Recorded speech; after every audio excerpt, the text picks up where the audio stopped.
Okay, so the third item in here that we need to talk about is the basically how Mr. Newton was able to explain Kepler's laws. And again, he was during the pandemic that hit London at that time. He was asked by Haley. Actually, he said, "Okay," he brought him. "Okay, here are the three laws of Kepler. Can you please explain them?" So what he did was basically he had actually everybody, not only him, he knew that the only reason the earth, for example, spins around the sun at that time, it was known because of Kepler's laws and the work of Copernicus and so on and so forth, that okay, the only reason why this is true is because there must be a force that causes it to stay in that orbit. Otherwise, per the first law, that planet, Earth, or any planet for that matter, should not be basically tethered to the sun in one way or the other. And that is the first law that basically will solve that problem. Then in this case, if there were no force, then there is no reason for the Earth to stay in this orbit, should go in straight line, as we saw from the first law. So there must be a force. So he started to reason, to think of a way basically of trying to explain this force. And he thought of the following. He said, ignore the basically the orbit of any planet. Forget about the Kepler laws for the planets. I'm going to focus just for the Earth and Moon system. So the Moon goes around the Earth. We know how long it takes. We know its period basically. It's almost a month, basically 30 days. So that's the period is known. And also, we knew the distance from the Earth to the Moon. It's about, what, 380,000 kilometers or something like that. That's basically the distance Earth-Moon. So we know that distance. So we know A, basically. So, and also, he thought the following. If I take an apple, and this is the real true story of the apple, by the way. So if I take an apple, for example, and let go of it, it's going to fall on the ground. He theorized, he hypothesized that the same force that causes the apple to fall to the ground is the same force responsible for keeping the moon going around the Earth in its orbit. And later on, of course, he is trying to argue that that same force is actually responsible for having the planets to go around the sun. So he argued, he knew the value of g in here. He knew the acceleration of the apple, which is g, which we such said it's 9.8 that Mr. Galileo measured already. And we know also the acceleration of the moon. All we have, and that's actually from physics classes, that since we know this distance a times the angular velocity omega, that's the symbol for it in math, so we don't care about the symbol for it now, so it's the angular velocity squared, so we know how much this acceleration is, because omega is how much time it takes, how much basically time it takes for it to go one full cycle, in this case, which is 2 pi divided by the time it takes, which is the period in this case. So basically we know these things. We have all of this information.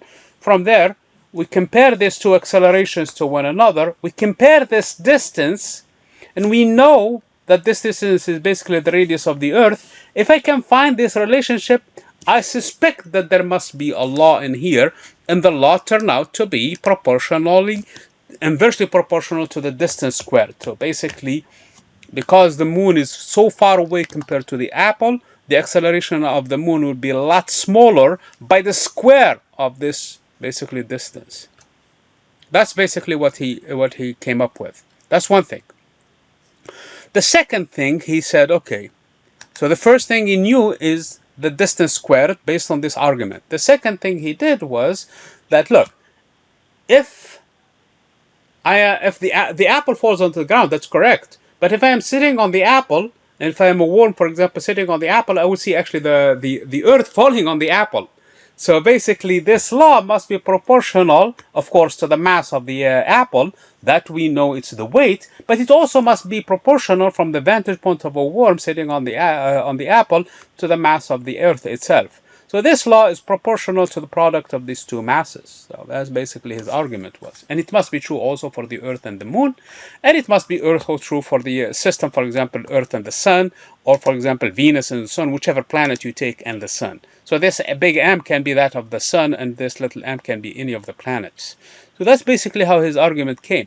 Now, there was a problem. This force doesn't match the force of gravity that we know for the apple, for example.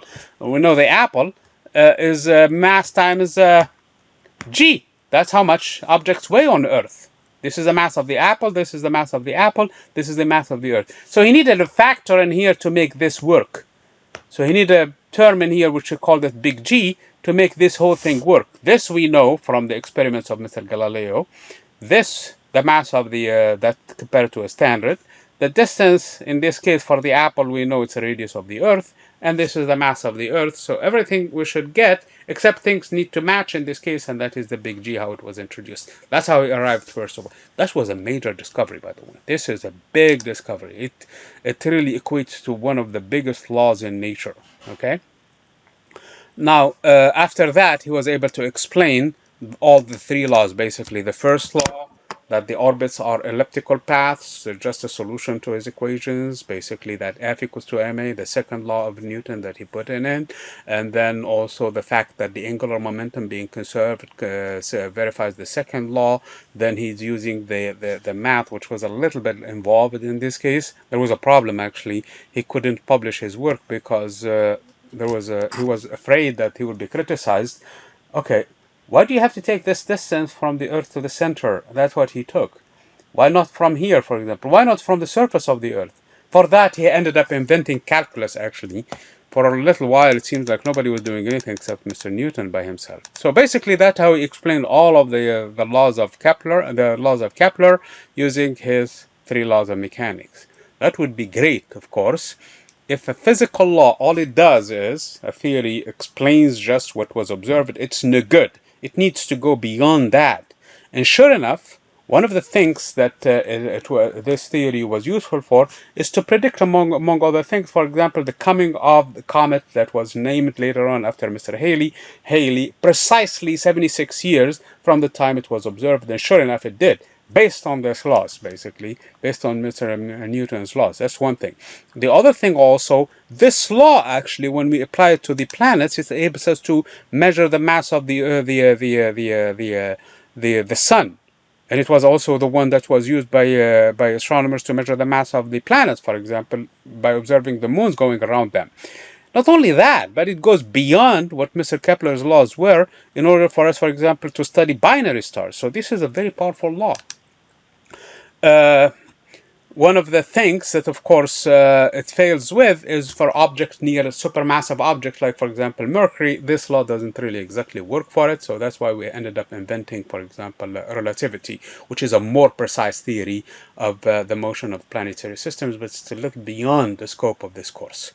So this is basically how Mr. Newton used all of these things to describe things. I mean, another conclusion also, using this law. I mean, remember, Kepler says that p squared is proportional to a cubed. I mean, he can find that proportionality, but he had no explanation for it. But Mr.